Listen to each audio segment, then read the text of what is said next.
ಮೊರಾರ್ಜಿ ವಸತಿ ಶಾಲೆಯ ವಿದ್ಯಾರ್ಥಿನಿ ನೇಣಿಗೆ ಶರಣಾಗಿರುವಂತಹ ಘಟನೆ ನಡೆದಿದೆ.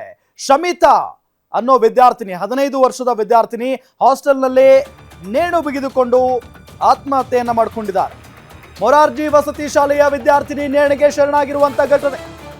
ಶಮಿತಾ ಹಾಸ್ಟೆಲ್ನಲ್ಲಿ ನೇಣಿಗೆ ಶರಣಾದ ವಿದ್ಯಾರ್ಥಿನಿ ಕೊಪ್ಪ ಪಟ್ಟಣದ ಮೊರಾರ್ಜಿ ವಸತಿ ಶಾಲೆಯಲ್ಲಾಗಿರುವಂತಹ ಘಟನೆ ಇದು. ಚಿಕ್ಕಮಗಳೂರಿನ ಕೊಪ್ಪ ತಾಲೂಕಿನ ಮೊರಾರ್ಜಿ ವಸತಿ ಶಾಲೆ. ಕಳೆದ ರಾತ್ರಿ ನೇಣಿಗೆ ಶರಣಾಗಿರೋ ವಿದ್ಯಾರ್ಥಿನಿ. ಬೆಳಗಿನ ಜಾವ ಮಕ್ಕಳು ಎದ್ದಾಗ ಪ್ರಕರಣ ಬೆಳಕಿಗೆ ಬಂದಿದೆ. ಏನ್ ಕಾರಣ ಇದಕ್ಕೆ? ಕೊಪ್ಪ ತಾಲೂಕಿನ ಬೊಂಬ್ಲಾಪುರ ಗ್ರಾಮದ ವಿದ್ಯಾರ್ಥಿನಿ ಈಕೆ ಅನ್ನೋದು ಗೊತ್ತಾಗ್ತಾ ಇದೆ. 6ನೇ ತರಗತಿಯಿಂದ ಮೊರಾರ್ಜಿ ಶಾಲೆಯಲ್ಲೇ ಈ ಬಾಲಕಿ ಓದ್ತಾ ಇದ್ಲು.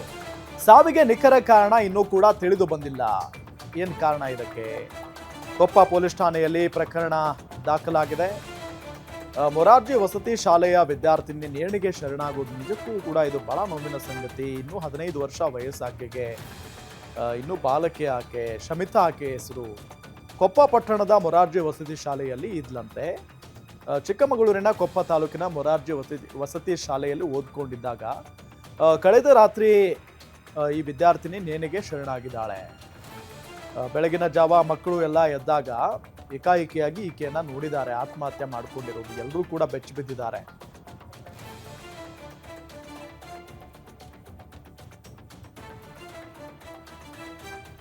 ಮೊರಾರ್ಜಿ ದೇಸಾಯಿ ವಸತಿ ಶಾಲೆಯಲ್ಲಿ ಈ ದಿನ ಇದೇ ಕೊಪ್ಪ ತಾಲೂಕಿನ ಒಂದು ಬೊಂಬ್ಲಾಪುರ ಸಮೀಪದ ಹಳ್ಳಿಯ ಶಮಿತಾ ಎಸ್ ಅನ್ನುವಂಥ ಹೆಣ್ಮಗಳು ಆತ್ಮಹತ್ಯೆ ಮಾಡ್ಕೊಂಡಿದ್ದಾಳೆ. 9ನೇ ತರಗತಿಯಲ್ಲಿ ಓದ್ತಾ ಇದ್ದಂಥ ಮತ್ತು ಅವರು ಶಿಕ್ಷಕರೆಲ್ಲ ಹೇಳಿದ ಅಭಿಪ್ರಾಯದಂತೆ ಓದಲಿಕ್ಕೆ ತುಂಬ ಚುರುಕಾಗಿದ್ದಂತಹ, ಬೇರೆ ಬೇರೆ ಚಟುವಟಿಕೆಗಳಿದ್ದಂತಹ ವಿದ್ಯಾರ್ಥಿಗಳ ಒಕ್ಕೂಟದಲ್ಲಿ ಮೊನ್ನೆ ತಾನೇ ಚುನಾವಣೆಯಲ್ಲಿ ನಿಂತು ಗೆದ್ದಿರ್ತಕ್ಕಂಥ ಮತ್ತು ಅಲ್ಲಿ ಒಂದು ಏನು ವಿದ್ಯಾರ್ಥಿ ಸಂಘದ ಮಂತ್ರಿಯೂ ಆಗಿರ್ತಕ್ಕಂಥ ಹೆಣ್ಮಗಳೆಲ್ಲ ಆತ್ಮಹತ್ಯೆ ಮಾಡ್ಕೊಂಡಿದ್ದಾಳೆ.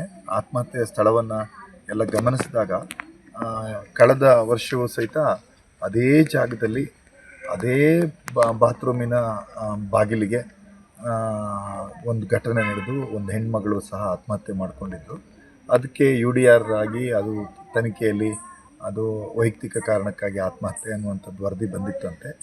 ಈಗ ಇವತ್ತು ಮತ್ತೆ ಈ ರೀತಿಯಾದಂಥ ಒಂದು ಅನಪೇಕ್ಷಿತವಾದಂಥ ಘಟನೆ ನಡೆದಿದೆ. ಮತ್ತು ಮೊರಾರ್ಜಿ ದೇಸಾಯಿ ಶಾಲೆಯಲ್ಲಿ ವಸತಿ ಶಾಲೆಯನ್ನು ಈಗ ಗಮನಿಸಿದಾಗ ಅಲ್ಲಿ ವರಾಂಡದಲ್ಲಿ ಮತ್ತು ಎಂಟ್ರಿ